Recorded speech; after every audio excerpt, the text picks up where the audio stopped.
Téléstar, pourquoi avez-vous accepté de participer au traître? Elsa Snow, j'ai été séduite par le concept du jeu. Si est quelque chose que je n'avais jamais fait. Être avec 13 autres personnes et devoir leur cacher mon identité rendait le jeu très intéressant. Donc j'ai voulu me tester. Avez-vous été déçu de ne pas endosser le rôle de traître? Si est sûr qu'au départ, je voulais absolument l'être.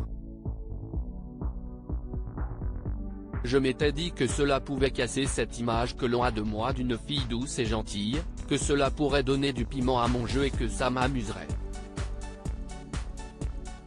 Finalement, je trouvais beaucoup plus intéressante la mission de Loyal de découvrir l'identité des traîtres. Avez-vous eu des facilités à les démasquer? Non, c'était hyper compliqué. Chacun voulait sauver sa peau donc on s'est tous se retrouver à créer des alliances. À qui puis-je faire confiance? Qui peut être traître? Comment va-t-on me croire? On se posait sans cesse des questions. Elsa Snow, dans les traîtres, j'étais en instinct de survie continuellement. Quelle a été votre stratégie? J'y suis allé doucement. Ne connaissant personne, je ne pouvais pas savoir qui était capable de mentir ou pas. J'ai donc laissé passer un petit peu de temps pour apprendre à les connaître. Les entendre parler. Les voir réagir. Je suis resté égal à moi-même en étant discrète et dans l'observation. Et il y a eu ce pacte avec Clémence Castel et Delphine Vespizer. Si est vrai que j'ai créé cette affinité qui m'a fait tellement de bien. Cela s'est fait naturellement. J'avais envie de leur faire confiance coûte que coûte. Sauf que Clémence Castel, elle, faisait partie des traîtres. Cela a un petit peu faussé mes doutes. Je me suis fait avoir par mes propres sentiments. Je me suis menti à moi-même, en me persuadant que ce n'était pas grave, que n'importe qui pouvait l'être.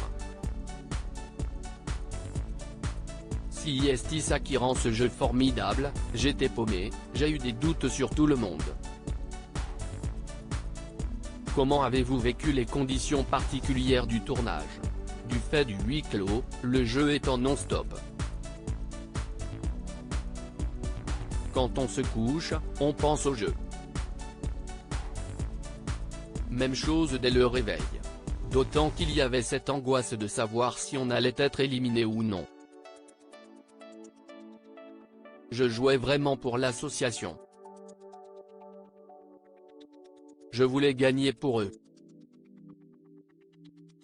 J'avais donc l'impression d'être en instinct de survie continuellement. C'était terrible. Malgré cette tension permanente, on était également unis. On était tous solidaires et attachés les uns aux autres. Elsa Snow, faire une pause me ferait peur à la rentrée, vous reprendrez votre de Fanny dans les mystères de l'amour. N'êtes-vous pas lassé? Absolument pas. J'affectionne énormément ce personnage. J'ai envie de la protéger, de la défendre. Elle est en constante évolution donc il ne peut pas y avoir de lassitude. Je ne tourne pas en rond. Et ce qui est génial dans cette série, c'est qu'on mélange un petit peu la réalité avec la fiction. Tout ce qu'il se passe avec Fanny arrive à Elsa aussi. On prépare donc le 6e album à Nashville où Fanny va faire un concert. Je jouerai toute ma vie dans cette série, si on me laisse la possibilité. vous avez une vie à 1000 à l'heure. Parvenez-vous à vous octroyer des moments pour vous? Si est-il vrai que j'ai une vie assez intense mais j'essaie de m'autoriser quelques petits jours off. Il faut laisser place à la vie privée. Ma famille et mes animaux sont très importants pour moi. Heureusement que je peux compter sur mon noyau dur, mais si est-il vrai que je travaille beaucoup, parce que je le veux. Je pars du principe qu'il faut battre le fer tant qu'il est chaud.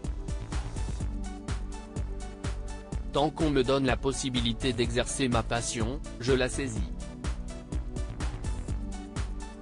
Je ne profite tant que la vie me donne ce cadeau. Faire une pause me ferait peur. Vous nous aviez confié envisager la possibilité de faire un bébé toute seule. Est-ce toujours d'actualité? Je ne sais pas trop où je ne suis de ce côté-là. Pour l'instant, si est mis de côté.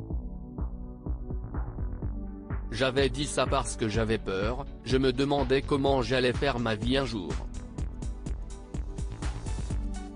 En tant que femme, on se met une pression. Je n'ai pas envie de me réveiller un jour en me disant que je suis peut-être passé à côté de ma vie de femme.